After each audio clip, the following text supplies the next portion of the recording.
After US President Joe Biden's threat to cut off weapons and artillery shell supply to Israel if it invades Rafah city of Gaza, Israeli Prime Minister Benjamin Netanyahu says that his country is prepared to stand alone if necessary. In a video statement, he said, "If we must, we shall fight with our fingernails. But we have much more than our fingernails." Until now, the Netanyahu government had maintained silence over Washington holding back a shipment of aerial bombs. But after Joe Biden's warning, he said, "If we must stand alone, we shall stand alone." We are on the eve of our Independence Day. In the War of Independence 76 years ago, we were the few against the many. We did not have weapons. There was an arms embargo on Israel, but with great strength of spirit, heroism and unity among us, we were victorious. Today, we are much stronger. We are determined and we are united in order to defeat our enemies and those who want to destroy us. If we need to stand alone, we will stand alone. I have said that, if necessary, we will fight with our fingernails. But we have much more than fingernails, and with that same strength of spirit, with God's help, together, we will win. Netanyahu's statements were echoed by his defense minister as well. In a speech, Gallant categorically said, "The state of Israel cannot be subdued. We will stand strong. We will achieve our goals. We will hit Hamas. We will hit Hezbollah."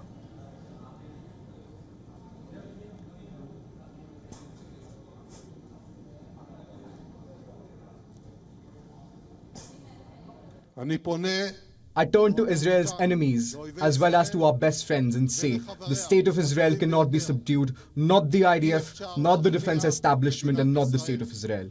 We will stand strong, we will achieve our goals, and we will hit Hamas, we will hit Hezbollah, we will achieve security. While Gallant's statement underlines the scale of the standoff between the United States and Israeli governments, Netanyahu later said in a TV interview that he would overcome the disagreements with Joe Biden. I've known Joe Biden for many years, so 40 years and more. We often had our agreements, but we've had our disagreements. We've been able to overcome them. I hope we can overcome them now, but we will do what we have to do to protect our country, and that means protect our future. Meanwhile, Palestinian residents said Israeli forces bombarded areas of Rafah. An Israeli attack near a mosque killed at least 3 people and injured others in the eastern neighborhood. Video footage from the scene showed the minaret lying in the rubble and 2 bodies wrapped in blankets. An Israeli airstrike on 2 houses in the Sabra neighborhood of Rafah killed at least 12 people, including women and children. Among the dead was a senior commander of the militant Al-Mujahideen brigades and the family of another group leader. Israeli tanks seized control of the Palestinian side of the Rafah border, crossing with Egypt earlier this week, and are currently probing the outskirts of the nearby city of Rafah. Netanyahu has not so far ordered troops to enter the city, where Israel says 4 battalions of Hamas fighters are based. On the other hand, the latest round of indirect negotiations in Cairo to halt hostilities in Gaza had ended. Hamas announced that its delegation attending the negotiations has left Cairo for Qatar, adding that the ball is now completely in Israel's court.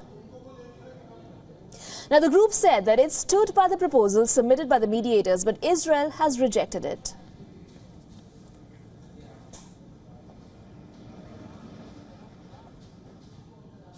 For more on this, we were earlier joined by Heino Klink, a former Deputy Assistant Secretary of Defense for East Asia, and listen to what he had to say.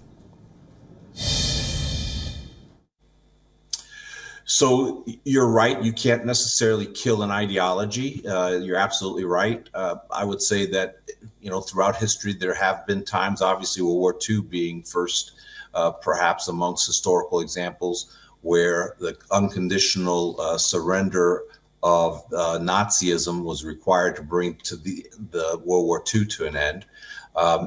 In terms of the ideology of Hamas, I personally believe, and there are many that support this view, that the tragedy that has befallen Gaza is due to Hamas's intransigence, to the fact that Hamas has vowed repeatedly to wipe Israel off the face of the earth. That position has not changed. Hamas's leaders continue to say if they had the opportunity to do the attacks of October 7th again, they would. So the only peaceful future, I think, that the residents of Gaza have any hope for is one that does not include the leadership of Hamas. For all the latest news, download the WION app and subscribe to our YouTube channel.